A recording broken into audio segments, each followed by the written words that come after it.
what time it is. Buckle up and enjoy the ride. Greetings to our loyal WFYL listeners around the world. Welcome to a special edition of the program from Los Angeles, California.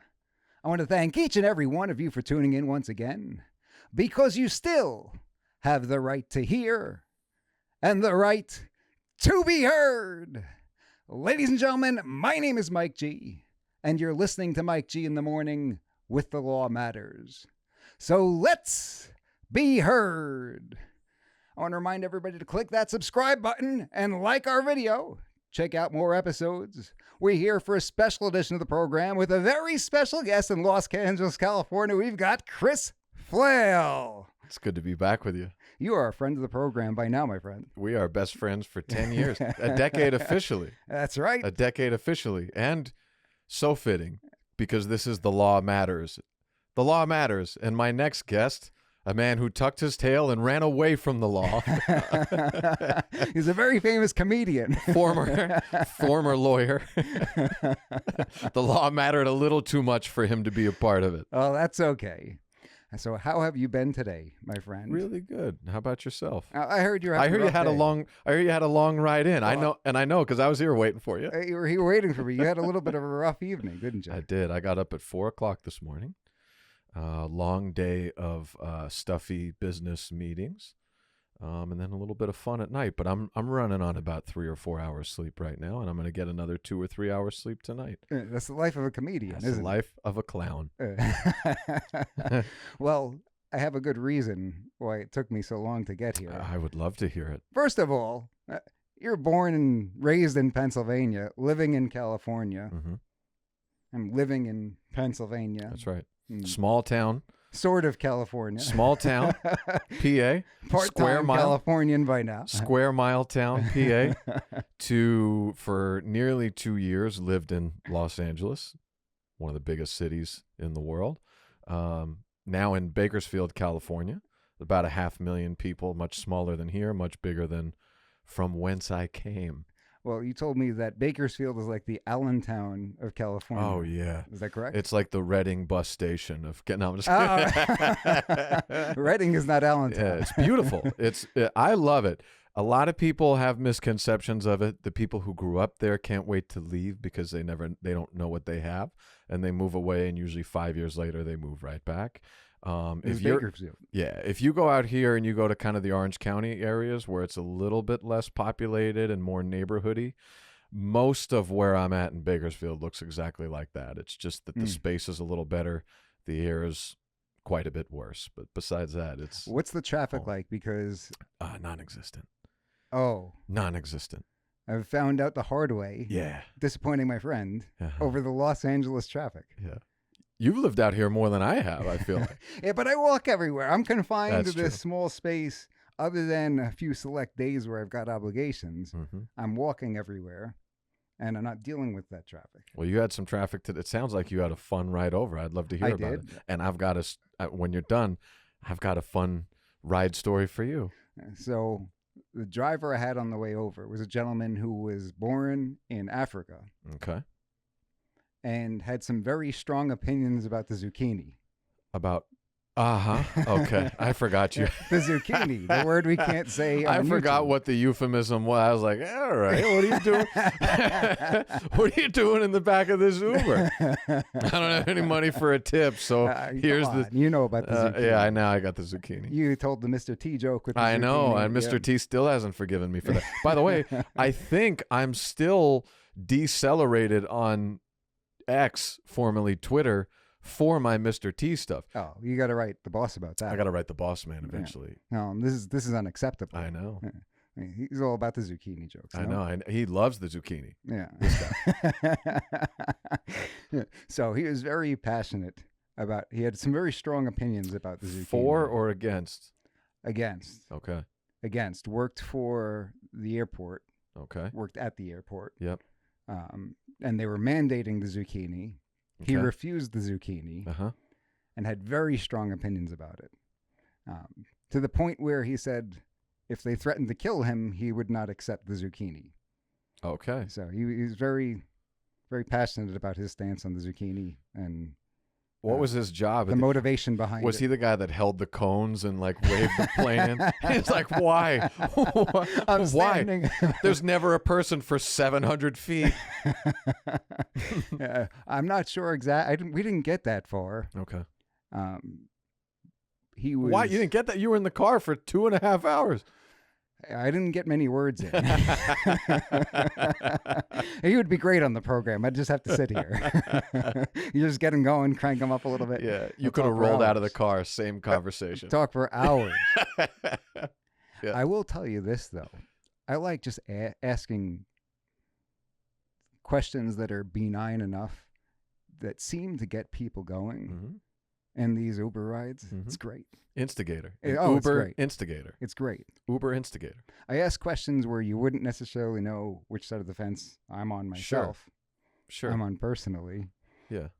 If you did know which side I fall on a lot of these issues, I might be coming off like a little bit of a condescending jerk if you knew it.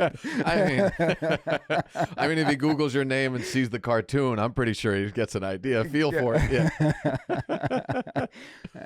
But I like asking these questions. I had this gentleman driving me on the way back to from the hospital a few Mhm. weeks ago. And it's late at night. He's driving me to Beverly Hills. And I asked him maybe a couple of questions, and he's on this rant about politics Yeah. in no Immediate. time. Just waiting. No time. Yeah.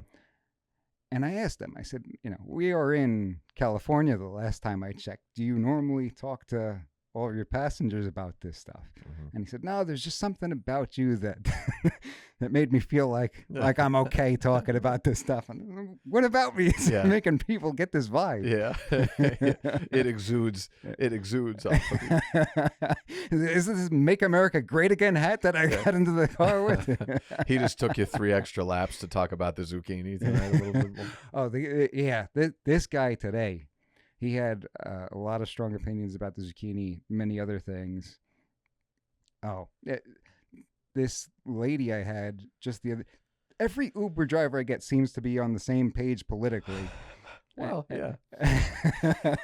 And when I say that, They're entrepreneurs. So I guess, but they make me feel like some kind of a liberal snowflake. A lot of these people, Uh-huh. they're very strong opinions about a lot of things. Yeah. So you said that you've got a return story about a driver. So I made the mistake years back, 4 or 5 years ago, I had an old cell phone that didn't get good service, and I did not update the Uber app. So I'm in Houston at a work conference, and I'm a closet introvert, so I'm just dying to get out of these mixers. And so I found myself a comedy show that I could hop onto across town. So I waited for my moment to sneak out of the mixer. And I'm standing outside trying to call an Uber, and I can't update the app because I'm in like 1.5G, and it just nothing's happening. So I have to hail a cab. I get in this cab, bald dude, just kind of interesting looking guy. I get in and I say, hey, I don't have cash. You do credit card? And he's like, yeah, that's fine. So we start driving, and we're talking, and then he tells me he asked me where I'm going. I tell him I'm going to a comedy show. He tells me that he used to be in a band, and they used to perform all over town and all that stuff. And then I like to kind of just appease people, especially as they're driving me. So I kind of I bet you've got some crazy stories. I bet you got some crazy stories driving this cab, huh? And he's like, oh yeah, sometimes I just want to stab somebody in my car, you know. sometimes I just want to, and he starts telling these stories. He's like, yeah, and then he starts telling me all these stories of people that make him furious, and he's getting angrier and more red, and he's screaming and he's shaking, and then he turns to his passenger seat and starts yelling at it like one of the people that he doesn't like is in the passenger seat. And he's yelling for like 5 minutes, and then I hear him go, yeah, and then you ask, do I take a credit card? Do I take credit instead of... He turns the passenger into me, and I'm in the back of the car. No. Yeah. I'm in the back of the car watching him scream at an invisible me. And And we're in back streets in Houston at like 9 p.m. I'm like, I'm going to die. He's driving like 70 miles an hour now through back alleys. And I'm like, my phone has no service. So I'm like, all right, I guess I'm just going to have to do my best to avoid being stabbed by this guy and fight him back. And all of a sudden, like, he fishtail whips the car into this other back alley area. And I'm like, here's where it goes down. And he goes, here's your spot. And it was this dark 3rd-story bar. Oh, by the way, he said he had lupus and was screaming, like grunting, holding his stomach the whole time. So I'm like, either this guy's going to explode or he's going to poke holes in me. And then that's just it. Just gone. Just get out. Just gone. Just purely safe. And I think about that guy once a month now. I'm like, was he, did I narrowly escape with my life? Or did he hear I was a comedian and was like, let me hook this guy up with a story? I'll never know. How would he have had that information? I told him. He asked me what I'm doing. I said, I'm going to a comedy show. Gotcha. I just left a work thing. I'm a clown. Oh no. I'll never know. I missed that part of this. I'm not very observant. I missed that part of the story. I mumble. Like, did this guy get like a private investigator? I'm a world-class mumbler. I'm finding out. Wow. You know, getting back to the politics thing with people who drive, I was looking through some of my older photos. I had that photo of you and Theo Vaughn from that show that you did. And, you know, he is on a different level right now with the podcasting stuff. But he gave probably the most bulletproof political response I've ever heard on one of the shows. Somebody asked him if he had ever voted. He said, yes, I voted twice. Once for Obama and once for Trump. Nobody could touch him. Guy's untouchable. or the most touchable. Like if you're angry. I guess so. If you're going to be an all or nothing type person, but I think that most people look at that and say, "Oh, I don't like that he voted for Trump, but he voted for Obama, so give the guy credit," or the other way around. Did I ever tell you the text messages I got from him? Yes, you did. Okay, but please. Did I do it on the show? I don't want to repeat myself. If anybody hasn't heard it, they need to be graced with this text message chain. This is when I realized that Theo Vaughn was the real deal. So we worked together. It was the week he had just quit smoking, so he was a bit irritable, but very sweet. But irritable, but sweet. And so we get done with the show. It was a great time. This is June 24th, 2018. I got these text messages from 12:31 a.m. to 12:32 a.m. So in a 1 minute span. So if you're wondering, like, you hear Theo Vaughn on the podcast and you're like, is he really that guy or is it an act? This is after the show.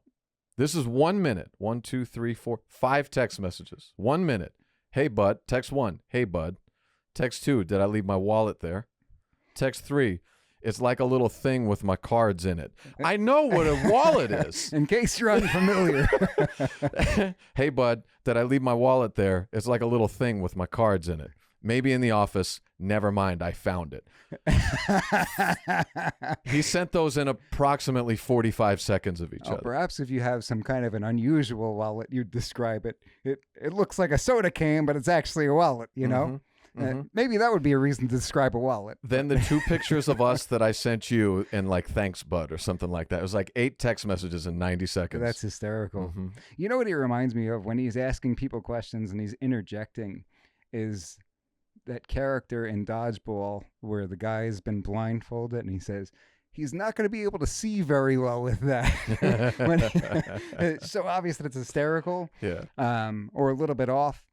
And I enjoy his episodes much more when it's somebody whose life work is something he has no idea about. Right. Yeah.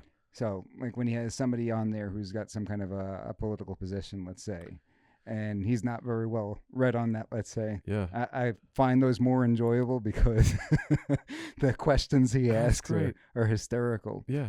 It's not quite the same when he's got another comedian on there because he plays up to it. He knows that life. He knows comedy. Yeah. There was another one, not him, but Ari Shaffir interviewed a homeless woman one time for like 3 hours, and it was fascinating. Really? Yeah, it was great. It's great to hear stuff like that. You get that perspective of life, and you're right. He's not like, it's not comic to comic, and you can autopilot your way through it. It was a whole other. I love stuff like that. Those are great. The unpredictable type stuff. Yeah. Yeah. Like Andy said that he's the Beetlejuice of the program, and I said, "Don't you dare! How dare you? How dare you?" Is sir. he still alive? You think Beetlejuice from Howard Stern? Oh yeah. There's just a clip that came out of him a couple of weeks ago. Somebody approached him outside of some event. It looked like a wedding or something, and he's wearing a suit. You need to have him on Mike G in the morning. And somebody asked him, "What have you been up to?" He said, "I'm a lawyer now." So what have you been doing? I'm just being a lawyer. Do you have a best mascot celebrity that you've ever met? Like goofiest celebrity you've ever met? Goofiest celebrity I've ever met. I don't know. Maybe. Well, I don't want to insult people by saying that. What do you mean by goofy? Like, I'll give you mine and give you time to think about it. Yeah. You ever watch professional wrestling? In the 80s or 90s? Maybe just a little bit. You remember the $1 Million Man, Ted DiBiase? Ted DiBiase. You remember his assistant, Virgil? I sure do. Okay. He was in the NWO, okay. in case you're unfamiliar. Yeah, I am familiar. At the Schuylkill Mall in Frackville, Pennsylvania, population about 2,200.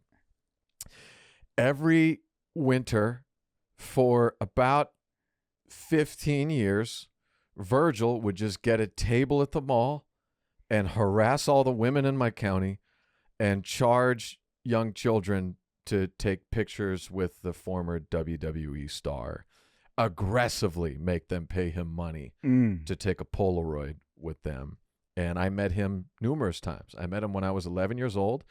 And he's the one that gave me the worst birds and the bees talk I've ever heard in my life. Yeah, it was I'll spare your audience. It was the grossest thing I've ever heard in my life. It's certainly not FCC friendly. Until about 10 years later, and I was like, you know what? He was right. I do like that. That is actually better. That is my favorite. Disgusting. And when I was maybe 25, so I'm about 6'1", about 200 pounds. I've got a big brother who's much bigger than me and a little brother who's about my size. We're a large family. And we had this thing that we would do every year for a while. When I would go home, we would get together and go to the mall and make Santa take a picture with us and slap about 685 pounds on Santa's lap and ruin his day. It was our favorite thing to do. And this is the Schuylkill County Santa Schuylkill Claus. County Mall also. This is the thing I kick myself the most for, maybe in professional life.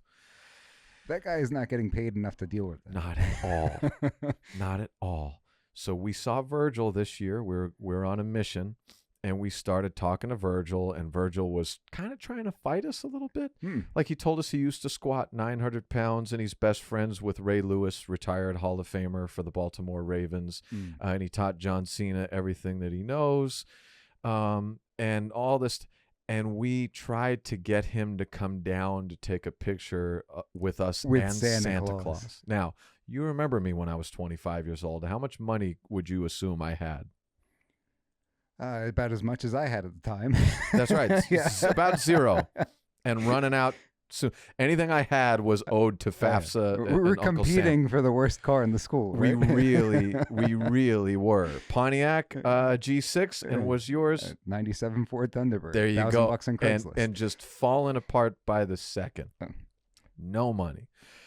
Virgil says he'll take a picture with us for $60. He'll go down and take. We asked him to go down and take a picture with Santa. He went, $60. Give me $60 to do it. And I was like, hey, worth $60. I was the worst. And we didn't do it. And did you negotiate at all? Did you come back out of 10? Or? I tried, but he dug his heels in the sand for $60. By the way, we didn't go. We got the picture taken by Santa. Santa was also a former professional wrestler who knew Virgil and was making fun of him. No. He was big. This was like a 450-pound Santa. He was the real deal. Yeah, the King Kong Bundy playing Santa Claus. And every year when Christmas rolls around, my two brothers and I look at each other and we go, we could have gotten a picture with Virgil and Santa Claus for only $60, and we didn't do it. And since he stopped going to the Schuylkill County Mall, no more opportunity. I kick myself for the rest of my life over it. I think you could get a pretty inexpensive video on Cameo if it's any consolation. That's probably right. Yeah. That's probably right. And I'm sure if we verges go on out to there. wherever he is, we could bring a Santa with us. Well, they have quite a few of those events where they all show up and sign autographs. Yeah. My That's how I time's got to see coming. the Nature Boy. You got to see the Nature Boy. Yeah, so I was coming home from one of these trips, and I was in the Philadelphia airport, and I was waiting for my baggage, and this older guy, kind of bent over, dressed really nice. I'm like, this guy looks awfully familiar. Uh-huh. It's the Nature Boy. Ooh. Just gave him a woo. He gave me a woo back. Of We course. went about our business. Of course. He's had an interesting trajectory because he's starting to look more and more like one of my aunts every year. Like, Yeah. I do wish that match with Shawn Michaels would have been the last yeah. instead of coming out in a T-shirt last year, but I guess he just can't give it up. Hey, someday we won't be ready to hang it up either. So Yeah. more power to him. I suppose that's true. Mm-hmm. I think what we're trying to say is there was traffic on the way over here today. There was I certainly think that's what traffic this on was the way. all. Yeah. in We got reference to. into professional wrestling. It's funny that you say that, though, because when you said goofy, I'm thinking like strange, random Sure. sort of celebrity. I saw Paul Heyman at the Nice. Houston airport a couple of months That's a good back. one. Yeah. That's a good And one. I didn't want people to sort of swamp him or anything like that. So as I was walking towards him and I recognized him, all I did was I said, "Ladies and gentlemen," and he looks up and he says, "That is I." And went about his business and I Yeah. let him go. He gave you Paul Heyman, which is all you can ask Gave him for. Paul Heyman. He gave you Paul Heyman too. I was- should it was have great. went over and started trash talking. I'm the real advocate. Yeah. I'm the real special counsel. Yeah. It's funny though because I was wearing one of my suits that has the NWO custom embroidered into the side. I bet he Hilarious. would have got a kick out of that. He would have gotten a kick out of it. Either that, or he'd have been like, "No, I'm only about ECW. Yeah. Get out of my face." Yeah. Either way. Huh. Either way would have been delightful. Those old wrestlers, you catch them on like an independent circuit. That could be fun. Yeah, absolutely. I don't know if they still do that regional circuit. You find these guys, and I remember when I was like 8 years old, I got to see Jerry the King Lawler and four. I don't know what the correct term is. Little persons or What was it like? tiny fellows, Hmm. very tiny fellows, versus Doink the Clown, Okay. Doink, Dink, Wink, and Fink. And they were even tinier fellows. Wow. 8 years old. I don't know if they're still doing that these days, but I sure hope so. I went to a Catholic church in Brooklyn and saw Tito Santana, Okay. Rick the Model Martel, Mick Foley Love it. as Cactus Jack, and Brutus the Barber Beefcake. Nice. Mick Foley, I think he lives in Pennsylvania. We used to see, my family saw him at Knoebels one time. Got an autograph. Oh, no kidding. Got a It was picture in and an Columbia County. That's way out there, right? Yeah. Yeah. You know, with that kind of stuff, when you go to the events and you get to see them in that different setting, it's kind of strange. Yeah. You know, Yeah. you're in a church and you got folding chairs and everything like that. It's tough, and it gives you that age-old debate. Would you rather be, for lack of a better term, not to be disrespectful, but would you rather be, and I've got a theory about that, would you rather be has been or never was? That's true. Because people will laugh Foley at that was on guy. his way up, though. This is before Hell in cool. the Cell and That's everything even like better. that. Yeah. Because people will grin and snicker at that guy, and you go, yeah, that guy, you could live 1,000 lifetimes and not get to where Hey, he got. We know who he is. Just right? because he fell from there. But we have the instinct to do it. I do it all the time. Have you ever thought about that? About what? Like, what does this lead to? I don't know how, I don't know.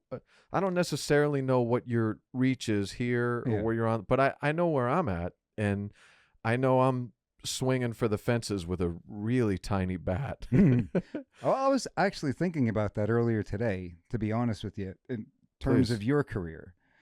Because if you were to hang up comedy today, Mhm. I mean, you still got something you could tell your kids, your grandkids, Yep. your nieces and nephews. I opened for Swartz and I opened for Vaughn and Sure. stuff like that. Sure. That's Yeah, something some that cool. people will not, most people can't say. There's some cool taglines, but because it's my dream, it would and will feel like such a crushing failure if it doesn't.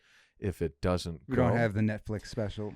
But I realized a long time ago I'm willing to risk it. I just restarted this ritual because I've gotten lazy recently. But as of a couple of years ago, pretty much every Friday, I would go to a coffee shop. I liked to go to a coffee shop attached to a bookstore, and I'd grab some caffeine and I would read a little bit, and then I'd write for a few hours, and then I'd go buy a book, and then one time I was at a Starbucks that was next to a really nice steakhouse. And I have a tough time back and forth of like, what does this all mean? Where's it going? I feel like a loser, all this stuff. And I was sitting there and I was writing. And at the steakhouse next door, this was Friday night at 6 p.m., I saw this big Astro van pull up. And this guy got out and he was kind of dressed like kind of formally, but off. And he opens the back of the Astro van, and I see that there's a bunch of instruments that he's pulling out of there, kind of like one-man band style. And I see a little further into the Astro van, and I see it's pretty clear he probably lives in this van. Or at least when he travels to do his thing, he's not staying in a hotel. He's staying in the van. And over the next 45 minutes, I watched this guy dutifully take one instrument out, walk it into the restaurant, take out one of the stands, walk it in, and just kind of slowly whatever. And he must be in his late 50s or early 60s. And I'm watching this, and because we're somewhat in the entertainment world, I know he's about to go in there and he's about to post up in the corner of that restaurant, and he's going to do his thing, and he's probably got a lot of talent in his fingers. And most of that restaurant's barely going to listen to him at all, and they're going to just kind of whimsically go, oh, that's nice, in between bites of their macaroni and cheese. And whoever he went to high school with is probably somewhere to someone rolling their eyes and going, oh, Bob's still doing that lounge act thing, am I right? And giggling and all that. But for whatever reason, in that moment, I went, if that ends up being me in 20 years, I'll live with it and chalk it up to the game. It's worth the pursuit of trying whatever this is. But I've got to remind myself about every 9 hours so that I don't quit. But there is no end to this. It's Ever. just who you are. Die with the I'd lose my song. mind if I didn't. I mean, you saw how volatile I was before we started doing all this. Sure. I'd lose my mind if I didn't have this. So here we are. Just die with the boots on. Yeah, I'd rather. That's right. I'd rather die gracefully a goober than flame out in 18 months by packing it in. So here we are. Well, the real reason I had you on today is because Shannon Sharp broke the internet by having a comedian on to tell all the dark, dirty secrets. Oh, I loved it. Did you check it out? I've listened to it 3 times. I can't get enough of it. The problem with something like this, it's Brett Favre syndrome. Is it was so good, and it was, in my opinion, and it was so necessary, but it will inspire, I would say Brett Favre syndrome and Nirvana syndrome. It will inspire all of the wrong people to try to do the same thing who don't have that as well. You know what I mean? Like that Nirvana song. He's the one that likes our pretty songs, but he don't know what it means. Right. There's going to be so many truth tellers now for the next year and a half who have no idea what they're doing. Right. So that's going to suck. When you say truth tellers, air quotes. Air quotes. Yeah. Truth. Everyone who's a jerk thinks they're a realist. Right. That's not how that works. But it was incredible to watch. How did you feel about it as a different form of entertainment? Oh, I don't know. It was interesting to hear some of the Was it stuff tough that to he hear? was talking about. Was it tough to hear some of it? I guess so. I suppose. Do you listen to it and go, I don't know, man, Kevin Hart's pretty cool to me. I always liked Steve Harvey. Well, Steve Harvey's one thing. I can't say that I can't say that I don't understand the Kevin Hart thing, because he's one of the guys that he's out front and center, and I've always been like, I don't get it. It just doesn't make sense to me. And when he says that, I say, that might make more sense than what they're telling us. Sure. Well, Tim, in my opinion, there were 2 and maybe 3 comedy specials of Kevin Hart's forever ago that were lights out. They were fantastic. Legit. And then all of a sudden, all this other stuff started coming along. And now you'll notice when somebody launches something that grassroots gets big, 6 weeks later, he's got a new show that's basically the same idea. Hot Ones came out, and within, as soon as that got to its big point, 6 weeks later, Cold as Bleep came in, where he jumps in an ice tub.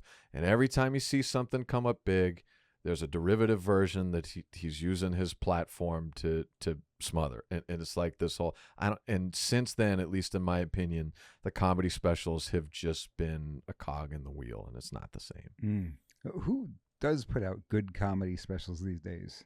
Oh, there's a bunch. So Yeah. depending on what you like, at least in my opinion. I mean, of course, Shane Gillis is huge right now. He's one, and real craft, like Louis C.K. 2008. I did prefer Shane's previous special to the most recent special. Agreed. It's a little too but over the top dirty for no reason. Yeah, but in his defense, I don't want to picture you doing your business. I'm sorry, man. Sure. But this happens a lot. The problem is the first special he wrote for 11 years. The second special he wrote in 11 months. Oh, it's like that music business thing. You got your whole life to write your first album. You got 6 months to write your second album. Yep. If someone ever cares about my comedy after 10 years, I've got an hour it's a movie. It ties in. The last joke ties into the 12th minute. But if I get what I want and I got to do another one in 6 months, it's probably going to be awful. So Shane Gillis is huge right now, and he's doing the real thing. Ari Shaffir just did one that was thematic and really cool. One of my favorite people in the world to listen to, I was just watching his specials, is Mike Epps, who Cat Williams spoke glowing about. His jokes make no X's and O's sense. Like he's the most unique comedian I may have ever seen. The Goat just put one out. I didn't love it. Really? When he wants to, he's the greatest I've ever seen. But he's kind of Dave Chappelle, for those of us who don't know who we're referencing when we say the That's Goat. right.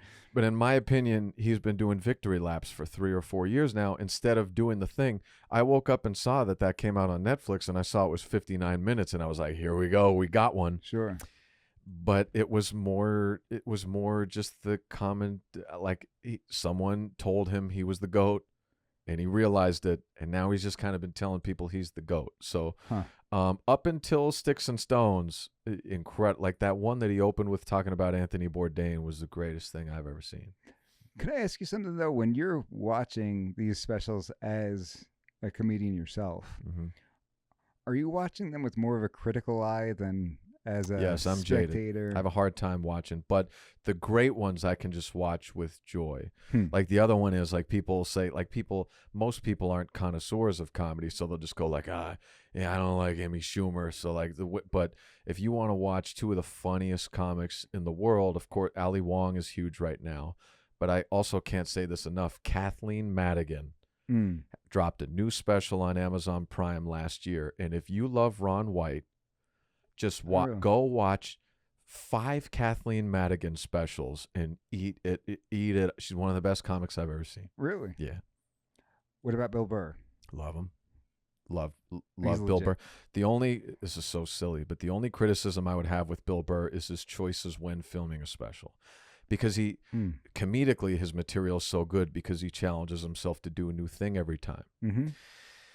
The special can have some issues because I think in the production he does the same. One special, which had some of the greatest bits I've ever seen, he shot in black and white, so it's hard to rewatch. Yeah. One he shot at Red Rocks, which is outside and for like 15,000 people. Not ideal if you're trying to convey comedy special. Right. To be in the room, it was probably great, but it's hard in translation to watch back. So it's tough to watch him in video, but I got to imagine in person, it's unreal. But content-wise, he's great. Incredible. You know what I think does it for me is when you have somebody who will maybe articulate a point with a political undertone that you don't agree with, but you can still laugh at it. Yes. Because you recognize that it's witty, it's funny. It happens to me with Marr all the time. Sure. I might be disagreeing with the point that he's making.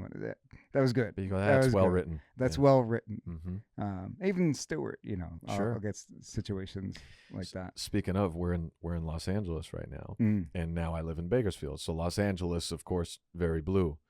Bakersfield is a little bit mixed, but tends to lean red. But you could joke about whatever you want, but it's got to be good because we've got enough diversity of opinion, which is really cool. You're not going to win them over with "I hate Republicans."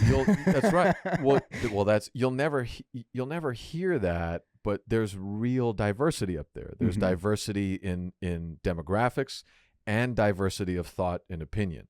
So you can make a joke about whatever you want. It just, if you're going there, it better be structured. Like I've got a joke about that that's really based on the potential reparations bill right now that starts on one side and ends completely on the other. And I can't believe it works, but I got to tighten it up in Bakersfield because there's enough people on both sides that I can go, okay, does this group like it for the wrong reason? Does it start to this group and so this group quits on me and doesn't hear and you get to do it that way. But one of my favorite things is sometimes I forget and I'll bring a comic down from San Francisco or here or wherever else. And they're used to, you can get an applause break by just saying the thing that's agreeable. Right. Yeah. And if you stay in the city for too long, you don't realize, oh, there's no joke in there. Wow. And then you get on stage and I put 200 people in the room and you just say the tagline thing and everybody goes, huh? That's not funny. And then you hear the thing in the back of the throat, like, okay, so I'm going to, they didn't Google the place. And you kind of hear that sound that sounds like they're drowning a little bit. Yeah. It happens all the time. It's kind of like a professional wrestling heel Yes. where they go into one town and they can say something and get a reaction just like that. But if you go into, let's say, Jersey and talk about how bad the Islanders are, right? It's not going to really... it was the biggest mistake I made as a young comic is to go into a town and be like, in my mind, if the town was not great, I'd be going up on stage just thinking like, I bet you guys hate this place. I bet you guys have no pride in this town too, right? Let me just trash it for 4 minutes. Why doesn't anybody like me? Yeah, I know, right? You walk into Tulsa, Oklahoma. Say, I've been here 75 minutes. I'll tell you what this place is like. Yeah. I always thought that would be great. Walk into a comedy club in Tulsa, Oklahoma and say, how many are from Tulsa? Everybody, of course, class. Yeah, you're all from Tulsa because nobody comes on vacation to Tulsa. Yeah, that show in Houston that I told you the cab driver almost killed me on the way to. Yeah. Bombed horrifically. Really? Yeah, it was my first real out-of-state gig. And I just went up and talked about living in California for 15 minutes. And they're like, Nobody we don't cared. care. Yeah, we don't. I don't know if you know, but this is the 4th biggest city in the country. Don't care. Wow. I learned it the hard way. Do you think that those are sort of cheap tricks that a lot of people lean on? Yeah. The cheap separates the tricks. men from the boys? I'll tell you what, though. Sometimes you need a little cheap trick to get into it. Yeah. Sometimes you've got to herd the cattle. I've got a bad habit of telling crowds that. My buddies in town laugh at me because on 4 occasions this past year, I've told crowds during a set that they were simpletons, and they find that really? hilarious. Yeah. Wow. It usually works out well if you spin it the right way, but sometimes, because some people, you never know what they're coming out to a comedy show. Some people just like a rubber ducky, and I'll give you the rubber ducky for 90 seconds, and then I'll try to lead you out. And after 2 or 3 times of trying to lead you out, if you won't come out of it, I'll either wrap it up and say goodnight, or I'll go, hey, we're kind of dumb tonight, huh? Like, can I try? I'll be dumb if you need. Yeah. If you need, I'll do this. I've got no dignity left. Whatever you want. That's wild. Yeah. So when you go out there and you read the room the right way, and in your head you say, I can get them to laugh. This one's going to work. Uh-huh. And you knock it out of the park. It works exactly the way you thought it would. What does that feel like? Oh, it's great. It's when it all goes It's well. almost like you're when like it all goes well. Puppet guy, like Geppetto. It's like surfing with the strings. Like, I can make you. Yeah, I was just talking to somebody about this. It's like surfing because really, I don't know how anybody gets cocky being a comedian. Because in the way of surfing, it doesn't. You've got to get unbelievably good to have a chance for it to go well consistently. But no matter how good you get at the technicalities of it, you always at least should know in the back of your mind, it doesn't matter how good you are at surfing. The ocean decides on any given day how good you are at surfing. Same thing with the crowd. If Dave Chappelle put on a Halloween mask on and walked out on my stage for 12 weeks, 2 of them would be a nightmare because sometimes the crowd decides we're not in on it today. Wow. You just never know. So when you plan something out, like when you've got something and it hits just the way you want it to, it's the best feeling in the world. I did laugh a good bit at his last special. You did. I have a hard time laughing at. I don't know. It takes a lot to get me to laugh. Yeah. I just got to bring you around more often. It seems I always laugh when I'm hanging out with you for some reason. Yeah. You're the greatest of all time. Oh, That's come what it on comes now. down to. He knows how to He's the butter a greatest man of all up right time. here. He's been making me blush since 2011. We know each other 13 years. Wow. Wow. And we're extremely old. I'm telling you. One of my oldest friends. I gotta stay young. That's young looking out which here. tells in you a lot. California, Which tells you a man. lot about me. I met when we were 24. I'll wear a friend out. I gotta do my best over here. Maybe I'll quit the practice of law. Oh, dude, I'm gonna hang it up. I'm tough to love. I know I'm gonna that. just keep lifting weights and try to be Steven Seagal's body double. You know, I'm fighting the urge to interview you because I'm fascinated with this world and want to know more about it. Oh well, we're just having a conversation here. That's what it comes down to. That's what I like about this kind of a setting. We're just hanging out. Yeah. Just like we'd be at the cigar shop and do you ever everybody think else is hanging with us. Do you ever think about doing live episodes or anything like that? Yes, we have considered that. Where we go out to some kind of a venue and we have people show up and maybe do like a panel or something like that. Yeah, we've considered that. Do you have an end game goal of where you, in your pie in the sky, what you would like this thing to become or be or continue to be? The most it can be. And that's it. That's it. I want to climb in that head. I want to climb in that The most headspace that and it take a possibly can vacation. be. Yeah. And that's it's like it. when I go into the gym, I'm not saying my goal is to, dumbbell bench this amount of weight. It's my goal is to dumbbell bench more. Whatever I've got, more. A little extra sugar. More. Today is going to be more. I need that. Tomorrow is going to be more. Mm-hmm. Yeah. It's exhausting though. Don't get me wrong. Really? Having that mindset? It sounds joyful. Why is that? Because I have a sickness in my brain that I can't just go, I put in the work. I'm a step better than I was yesterday. This happened to me this week. What's today? Is today Tuesday? Yeah, today's Tuesday. I got up Monday. It's Thursday for those of you watching. It's Thursday for those of you watching. I got up Monday before work. So I told you I got up at 4 a.m. today. I got up at 4 a.m. yesterday too because I'm trying to improve my cardio because I've gotten fat in my midsection and I accidentally worked out in a tank top the other day and it was just all pudding. I could just see it in the mirrors and it was I can't do. So I got up at 4 a.m. I don't run. But from 4:10 to 4:45, I ran 2.5 miles before I started my workday. But it just so happened that next to me was a guy on the treadmill who looked like he had been running. He's a runner who had been running for 20 or 30 minutes before me.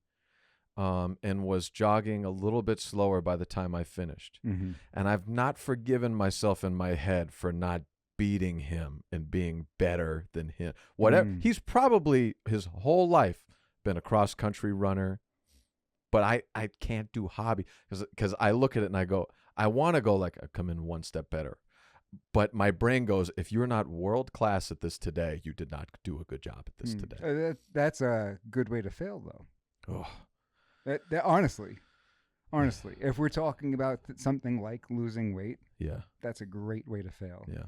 I used to think when I was playing ball that in order to get in shape, I had to diet real hard. Yeah. and I could only eat tuna fish and celery. Yeah. And that's a great way to fall off the wagon 3 months in because you're miserable That's it. and you want to jump out the window. That's it. And then, you go off the diet and then you try to get back on. Yeah.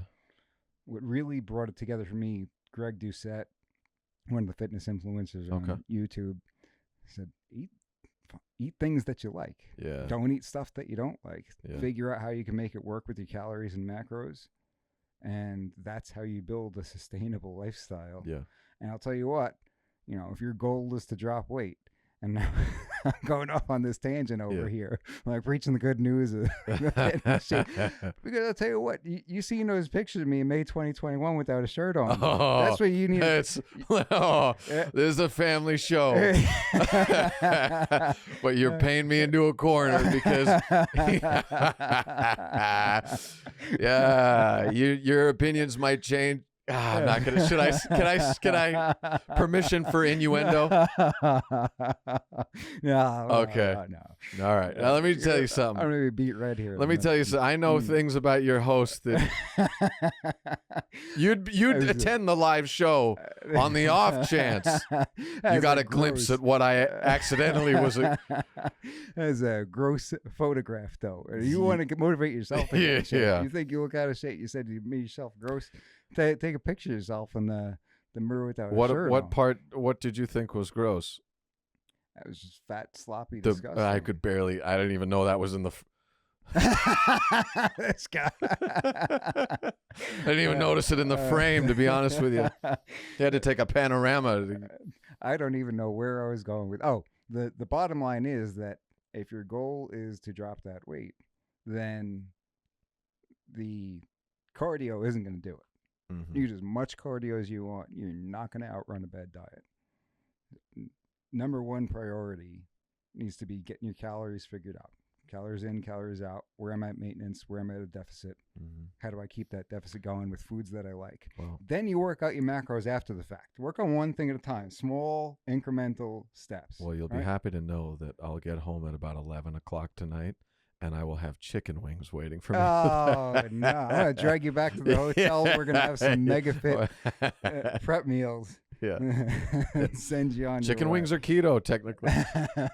See, that's another thing is something so basic as calories in, calories out. People overcomplicate, what they need to do in order to get there. Mm-hmm. Like, I'll have arguments with some of my close friends because they'll say, oh, well, I heard that this particular supplement is really good for you. It's like, dude, you're 300 pounds. You know what's going to be much better for you than any of these supplements that you're talking about, this seed oil or this or that? It's being in a calorie deficit. That's number one. For you to start worrying about, I got a deficiency in this versus that, when you're overweight and you need to be in a calorie deficit and you need to drop that weight, that's like somebody who, they've got no tires on the vehicle. Right. And they're saying, well, what I really need is this octane booster for my, for my gasoline tank. Amazon has stolen this from us, but there used to be nothing better than going into GNC. Oh yeah. And arguing with the person behind the counter. Like I said, my brother's about 6'4", 230 pounds of all muscle. And there'd be a dude in there who was about 109 pounds, who's never worked out in his life, and he'd be like, you don't want to get that. You want to get that. And just to watch Derek, because he's a little bit of, he's cagey. To watch him look at this guy, go, hey bud, and then watch them two get in on it, and I'd instigate. I go, I think the guy went to school for this.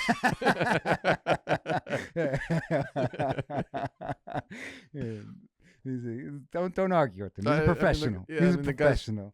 Yeah, I get you do it in there, but this guy's a theoreticist. I don't know where we're going. Oh, we're talking about how having that different mindset about reaching that goal. So, do you have a goal? I want to lose X amount of pounds.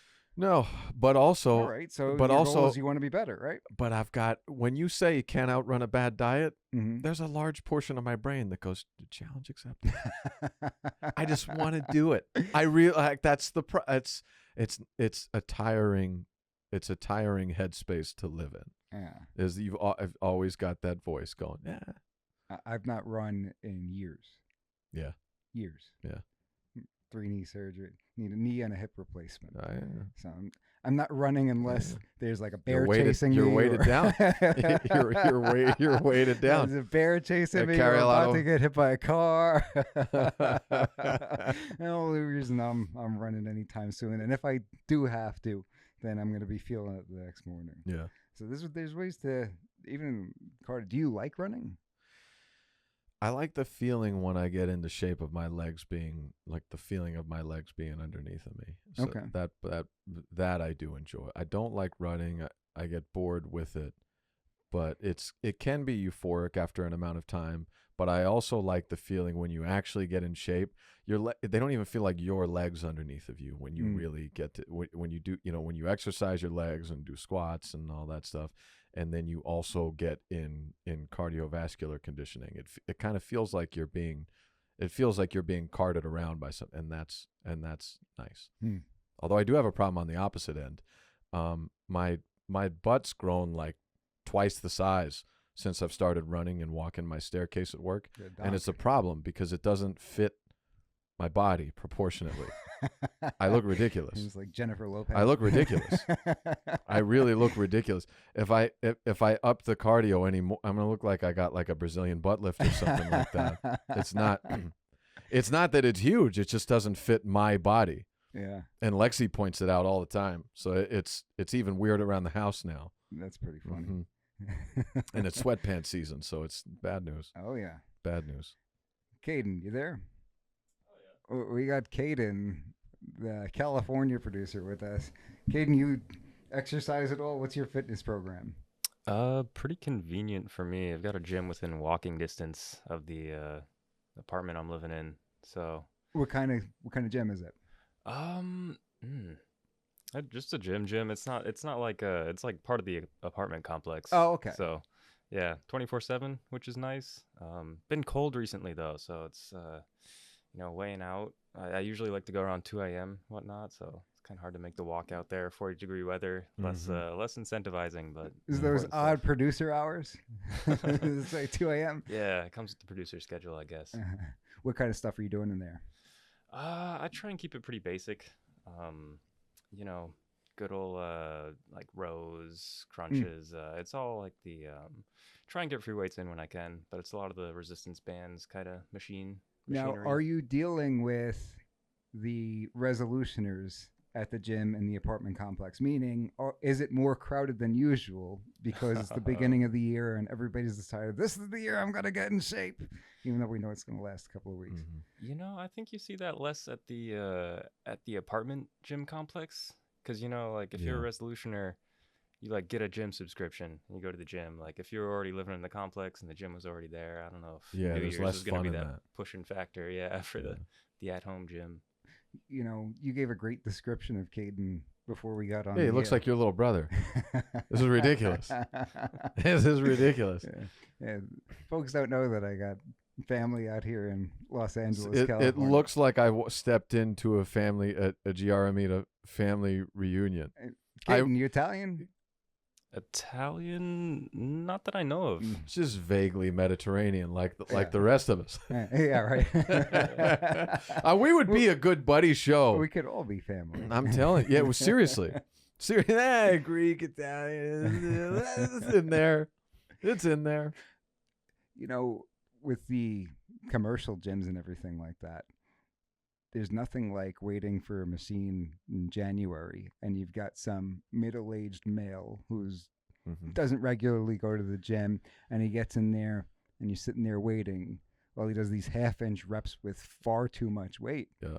And I've seen a lot of these fitness coaches on Twitter over the last couple of weeks saying you shouldn't be making fun of them, you should be encouraging them. If you see them doing something wrong, you should go over and maybe show them how to do it the right way instead of making fun of them.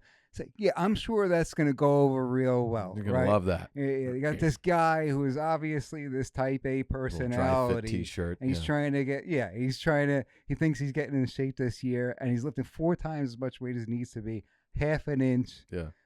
Because he's got that macho attitude, right? And I'm going to go over to him and say, excuse me, sir, if you don't mind, Yeah. you're not strong enough to do it this way. Let's knock this down to about 10 pounds and let me show you how to do it the right way. That's like a pretty good way to get a fight started, right? Yeah, he bumped my shoulder on the way to the water fountain. You know what I mean? I know. I think that might be a good idea to go in there and film something like that. That'd be or great. We find all these eagle lifters. Or go to a real like power lifter and film that. That would be great, right? And just give them the wrong advice. You're doing it wrong, sir. Yeah. Let me help you out so you don't hurt yourself. That's one thing you'll notice, though. You go to a bodybuilding gym, not a whole lot of that. You're not going to see that stuff. Sure. You're going to see people, big guys lifting lower weights than you would have imagined. Yep. Yeah, full range of motion. Long time. Yep. Strict, as they called it back home. Yeah. I was talking to my brother on New Year's Day. I was walking into the gym, and he's from back home, small town, and I'm walking into my gym, big town. And he's like, I bet are there a bunch of people in there already? And I said, no, it's actually pretty empty. And it clicked in my head. I was like, yeah, resolutions aren't going to last. That's a bad sign. Whatever your resolution is, if you're not willing to sacrifice the first day of the year, like I never thought about, like I used to make that joke of like, everyone's going to quit by February. But if your resolution's going to start on January 2nd, because you didn't want to mortgage the first day of the year. Right. March isn't looking good for you, man. Did you have a New Year's resolution? Yeah, I've already forgotten them. I have had like 4. Okay. It didn't work So read for 1 hour every day. That's ambitious, bro. Practice Spanish. Hold on. Have you read for 1 hour every day? Yes, but I include audiobooks. Okay. Because I have to. I have fair to. enough. Read for 1 hour every day. Practice Spanish for 30 minutes every day. How? Babbel. Okay. And they also have podcasts completely in Spanish, so you can listen to them and they tell you the stuff back. That's great. My goal is to be, I don't want to say fluent, but conversational by April. Right. Also ambitious. Right for. Do you have a background in Spanish? I'm in love with someone whose for initial quite language a few is Spanish. years, Yeah. But did you ever have any formal education? I did, and that's the part that I kicked myself for. So from first grade, so my little small town in Pennsylvania had a heavy influx of Mexican immigrants and just generally Latin American immigrants. There was a priest in town that made it his mission to migrate people from poverty-stricken neighborhoods to our town. And it was this big thing when I was growing up, but it was so cool because not from a very diverse area, but my generation was the first that we all went to school together. So it was like really, it was just a great experience. That considered, they started teaching us Spanish when I was in like second grade, but they kind of half-stepped it. And it was school, so we didn't pay attention. But there was, up until like 8th grade, I had it every year. And then in 9th grade, I took Spanish and German at the same time. I was getting pretty good, but the words started to blend into each other. And then I stopped after 9th grade and didn't pick it up again until a year or so ago. I've just been slacking on it. So I can pronounce, I can say the words right, but we just went to Mexico over Christmas, and like when I'm doing the Babbel stuff, I can do it without 40 out of 40, whatever the questions are. Oh, nice. But when we're going back and forth and I've got to make the sentence from nothing and then it comes back at me, I'm back in first grade again. Really? Yeah.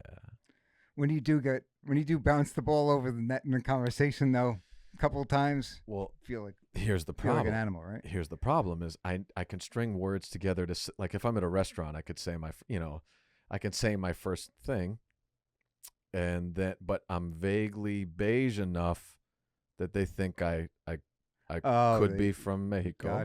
Gotcha. Or at least some Spanish. And I can pronounce it well enough that they go, oh, maybe. So their eyes light up and they start speaking, and then I watch myself disappoint people the whole time.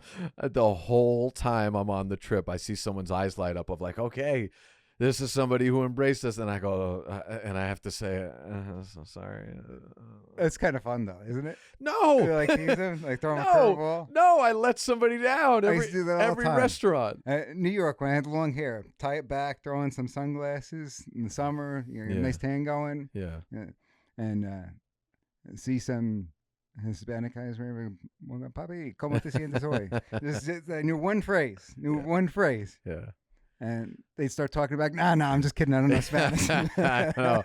I remember. I've forgotten it since, but while we were down there, I memorized the phrase for "I'm sorry, I'm trying to learn. I'm trying to learn Spanish," Okay. and that would help me out a lot. Yeah. Like that would they would. That's how I appreciate that. open almost every conversation in Russian. Once I freak them out that I know Russian because I don't look Russian, obviously, and I'm not Russian. Yeah. But once Well- I freak them out that I can speak Russian, the very next thing I'll say is, I studied it in school a long time ago. I don't. Mikhail. My Russian is very bad Yeah. because I don't have the opportunity to speak Russian with anybody. I don't know any Russian people. Yeah. That sort of thing. Mikhail Giaramitov. Mikhail. Yeah. It is a Duolingo app. Yeah. 160 Is that days good? Is streak Duolingo going. good? I like it. It's Okay. it's like a game. Nice. It's like a game. 100 and what's my streak over here? They got the widget that you put up here. It reminds you, they shame you into doing it. It's like, yeah, Nice. I hate for you to break you. Nice. 162 days, no big deal. No Yeah. big deal, not bragging. Just- Nice. So my old New Year's resolution style was to write out like 25 of them with the aim of like by the end of the year hitting 75%. And they would be just untrackable, like have a winner's mindset. Just whatever. yeah. This year is all task driven. I've either done it or I haven't.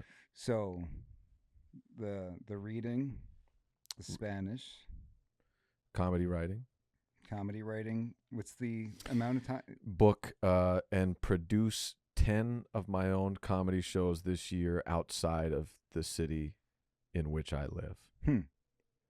Will one be in LA? No. Will one be in I Fresno? hate comedy here. Yeah, Like really? I don't like doing comedy here. Really? Yeah, so I won't do it here, but I'll probably fire at the targets all around it. What about Pennsylvania? No. Why? This is good to get into. Yeah. Why? This could be meaty or not meaty. There's two reasons. One of them's probably primarily the one that the second reason I'm going to give you might be a bit of an excuse for. Okay. I'm afraid, number one. I don't want it to go poorly and bomb and do badly in front of the people I grew up with. I hate to laugh. It's- I hate to laugh, but I feel like that could easily turn into, if they gave you a hard time at that show, just ripping people Well, to dude. shreds. Dude, people, like people who fit in and are really accepted Uh-huh. typically don't pick up and move 3,200 miles away. No, I got you. I know, I if- got you. But If it would they be- embraced me, I wouldn't be here. So but would that not be funny to turn it around and play that Hollywood role? it'd be hilarious on YouTube. If they, are not enjoying it or not giving you the proper response, Yeah. it would be hysterical Yeah. to turn around and go Hollywood. If I can make no. it, if I could make it home to put it on YouTube, it would be a sensation. But I could get my head stomped in the parking lot by Okay. 60 guys too. you know where I'm from. Yeah. So there's always that. And number two is that part of this is my fault. Part of this is circumstances. I don't know. You've been away from home for a long time, so I don't know if you feel like this. Probably not, because you're better at it than me. But as of maybe 6, 7, 8 years ago, home started to feel less like home every time I went there.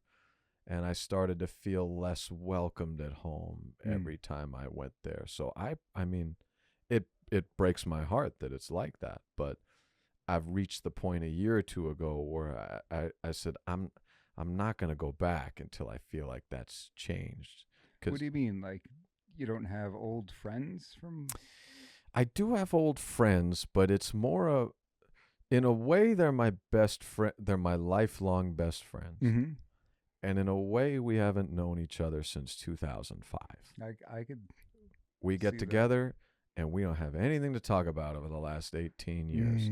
And it's hometown fatalistic syndrome too. Is like, we'll be hanging out for an hour and we go back to the, like, talking about the old stories and gossip about the football team, what they're up to now. And after an hour and a half, I look around and I'm like, doesn't anybody is anybody interested in what California's like or anything? And it's just whatever's in front of me is, and it just kind of dies there.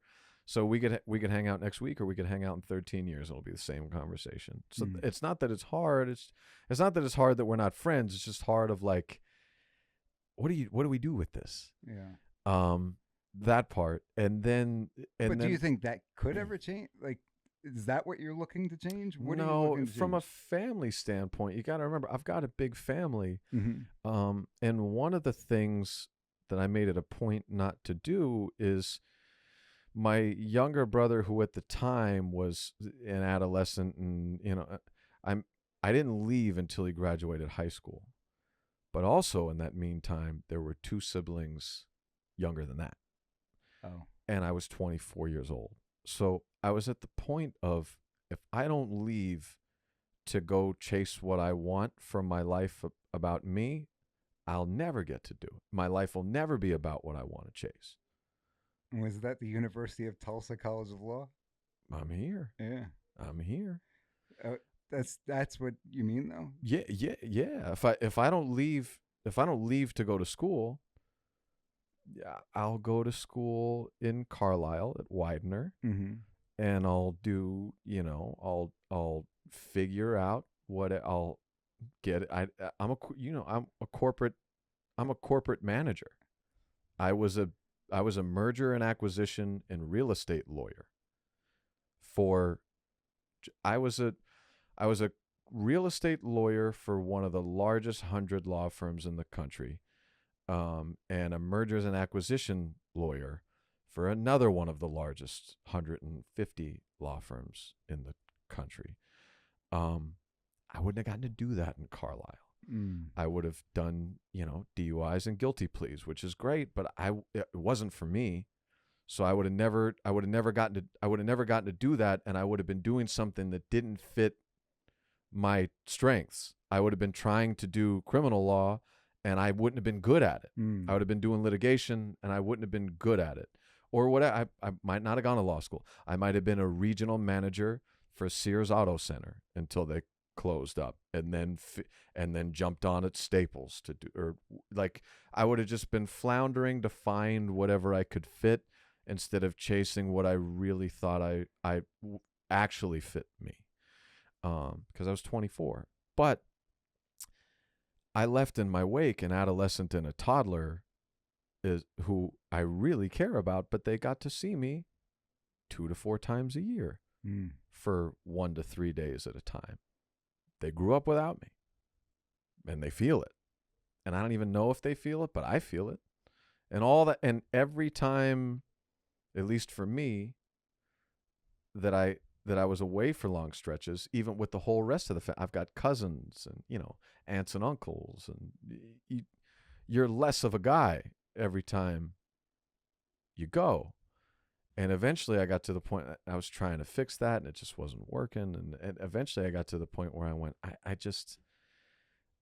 I can't go until this feels a little more surmountable. And that's where I'm at right now. So between that and the fear of failing in front of the hometown, the downside's too painful. And the upside is what? I am funny. If they don't know that now, I don't have much of an interest in proving it to somebody that I had study hall with in 10th grade. So it's upsides not going to fill my tank. Downside would crush me.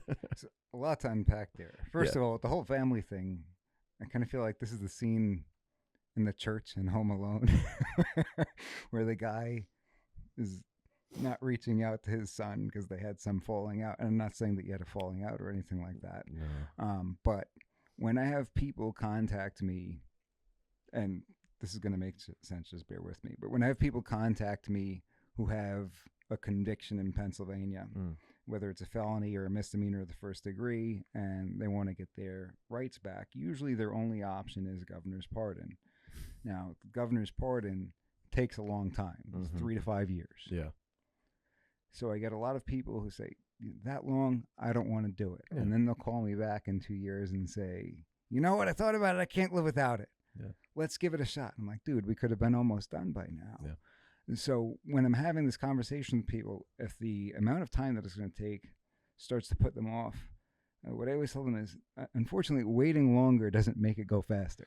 Well, if for me, it's not an amount of time and it's not an amount of effort thing. It's just reached the point where in a lot of parties, it's not received or I don't think it's of interest. And you know, moving away and chasing something is isolating. It's tremendously isolating. And the further you push yourself, the more isolating it, watch 2 Kobe Bryant interviews and tell me, do you respect that guy's body of work or do you think he'd be a great dinner guest? I start work at 5:30 in the morning. I work until between 5 and 6 p.m. I go to a comedy club from 6:30 to 9:30 p.m. I do that all week long, plus writing, plus shooting, plus friends and family that I mean, you see me today. I'm wearing work clothes, and I was supposed to have an outdoor meeting, so I'm wearing goofy Columbia socks. I'm wearing I'm wearing jeans that could look like a comedian. I'm wearing a polo shirt that looks like I could be at work. I'm gonna leave here. Like I said, I'm gonna get home at 11. I'm gonna eat chicken wings, and I'm gonna get up at 4 a.m. again, and I'm gonna work until 6 p.m. And then I'm gonna go to the comedy club at 6:30 to host my show until 10, where I booked all the acts. I made the flyer. I put out the ad.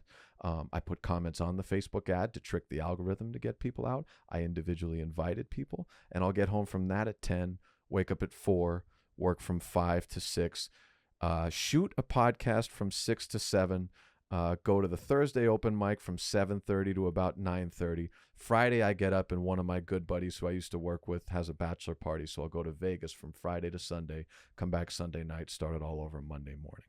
How much time can I mend fences and still do what I'm trying to do? It's not it's my fault, mostly.